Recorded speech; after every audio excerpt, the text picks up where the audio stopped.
सारा जहां उसी का है जो मुस्कुराना जानता है, रोशनी भी उसी की है जो समा जलाना जानता है। वैसे तो मंदिर, मस्जिद, गुरुद्वारे सब जगह हैं, लेकिन ईश्वर उसी का है जनाब जो सर झुकाना जानता है। सुप्रभात दोस्तों, नमस्कार दोस्तों, hello students, good morning.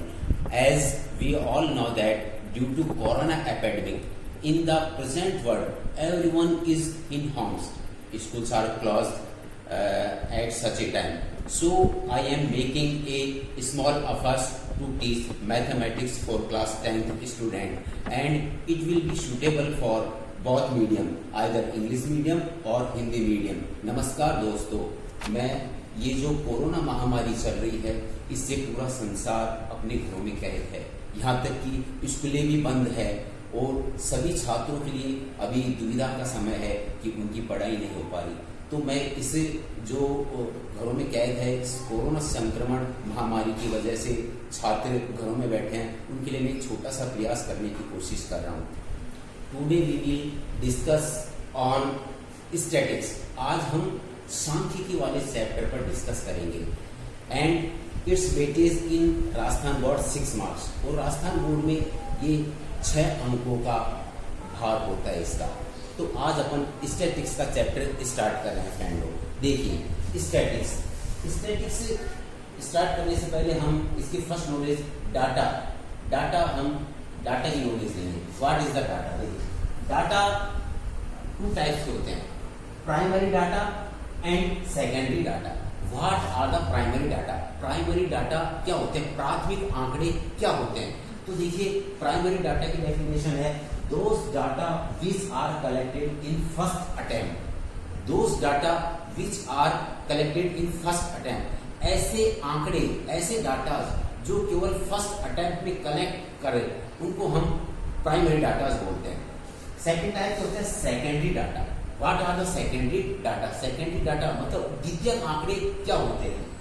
Data which have already collected whether publish or not. वो डाटा जो ऑलरेडी कलेक्ट हो चुके हैं, वो चाहे पब्लिश हो या पब्लिश नहीं हो, उनको हम सेकेंडरी डाटा कहते हैं। अपन अगर प्रेजेंट टाइम में लें, हम देखते हैं सोशल मीडिया पर, टीवी पर, न्यूज़पेपर्स पर हम देखते हैं कि आज कोरोना के इतने पेशेंट पॉजिटिव आए, इतने को डिस्चार्ज किया।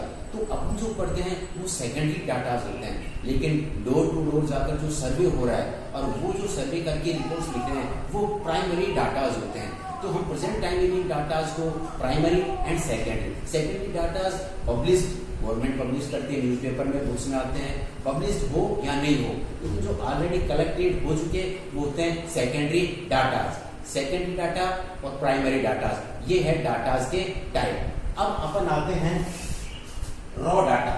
Raw data, what are the raw data? Raw data क्या है? Data collected in original form.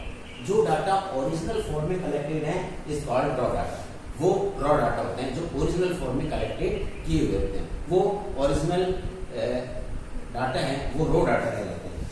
फिर आता है range. What is the range? Hindi में बोलते हैं परिसर। परिसर क्या होता है? रेंज क्या होता है? Difference of maximum and minimum observation of data.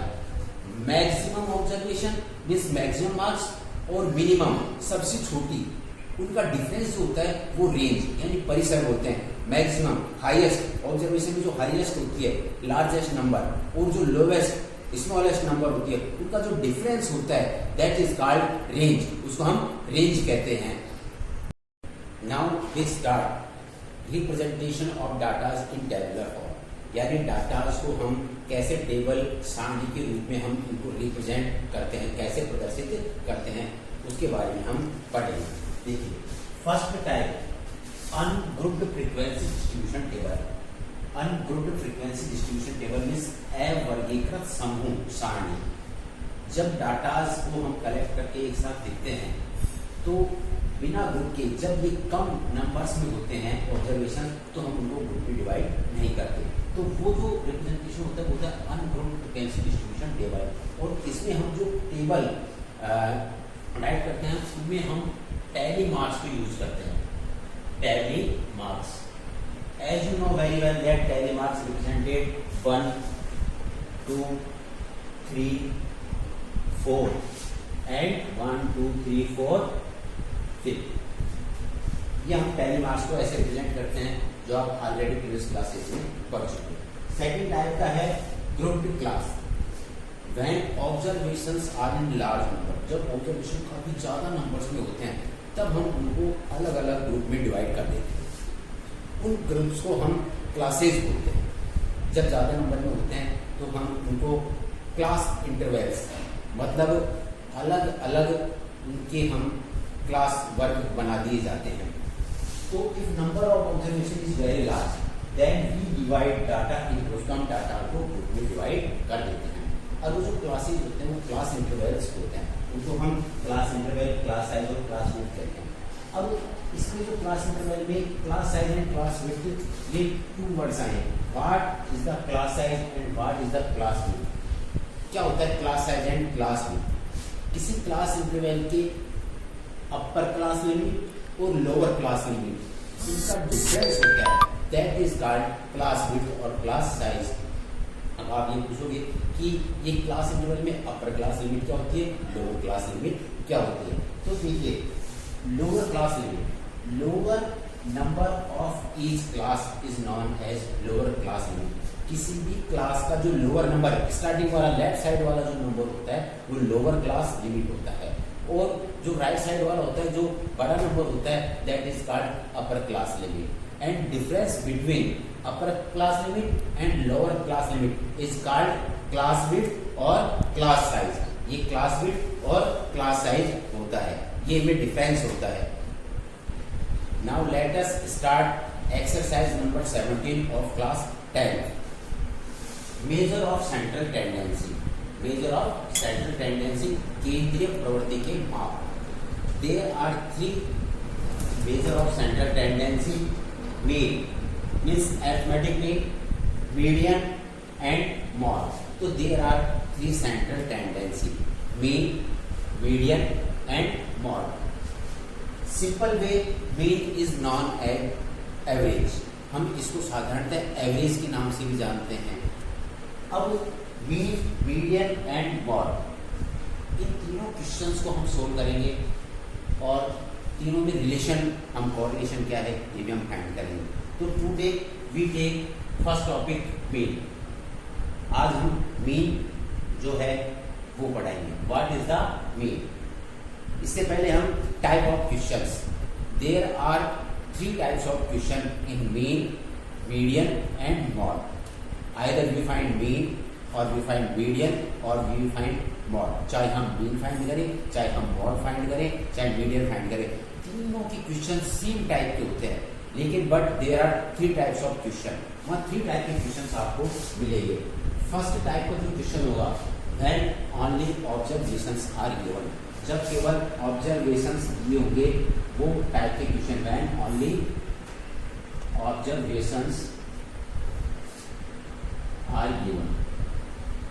जब केवल ऑब्जर्वेशंस दिए होंगे उसके हम मीन भी फाइंड करेंगे, उनका हम मीडियन भी फाइंड करेंगे और उनका हम मॉड भी फाइंड करेंगे। सेकंड टाइप का क्वेश्चन है, when observations are given with frequency. जब ऑब्जर्वेशंस के साथ साथ फ्रीक्वेंसी, आवृत्ति हिंदी में बोलते हैं, एफ से डिनोट करते हैं, वो हमको दी हुई हो, वो सेकंड टाइप का क्वेश्चन होता है। And third type question is very important questions, class interval type questions. जो क्लास इंटरवल टाइप के क्वेश्चन है वो थर्ड टाइप के क्वेश्चन है, and these questions are very important questions. Now we start the exercise number 17.1, mean and type of question when only observations are given. So now we start exercise number 17.1। Question number 1 of exercise 17.1, arithmetic mean.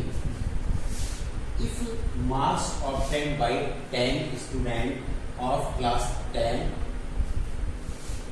in mathematics are 52, 75, 40, 70, 43, 40, 65, 35, 48, 52, then find arithmetic mean.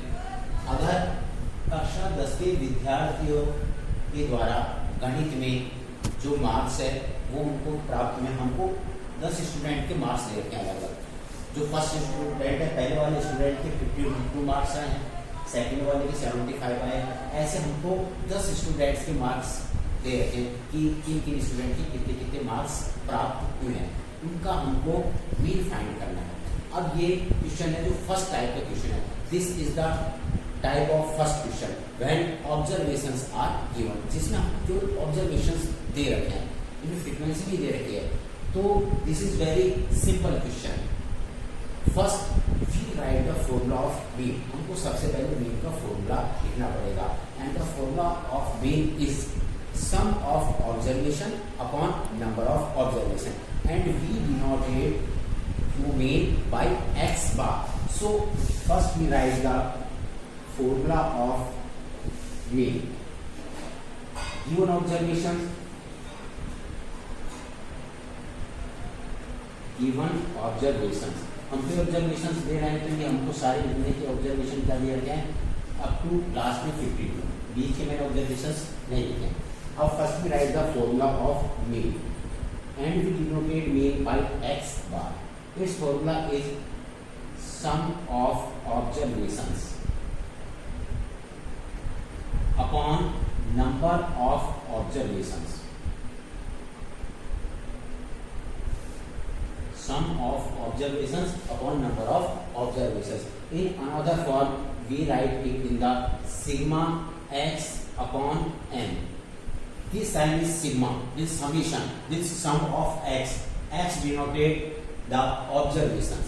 X जो observations को denote करता है, और जिससे भी पहले ये sigma summation वाला साइन लग जाता है, इट मीन्स उन सबका हमको सम करना है, उन सबको ऐड करना है। एन मीन्स होता है number of observations. Now by putting the values of observations in given formula, and n means number of observations. Here number of observations are 10. 1, 2, 3, 4, 5, 6, 7, 8, 9, 10. And already here is also given 10 students. Now by putting the values of observations and number of observations, 52 plus 75 plus 40 plus 70 plus 43 plus 40 plus 65 plus 35 plus 48 plus 52. These are sum of observations upon n. N is number of observations. Number of observations are 10. Now sum of observations are 520 upon 10. 520 divided by 10, then we will obtain result 52. Then the 52 marks is our mean, so its answer is 52. This is very simple question, and every day we will make a small effort. So be regular on this period. Thank you very much.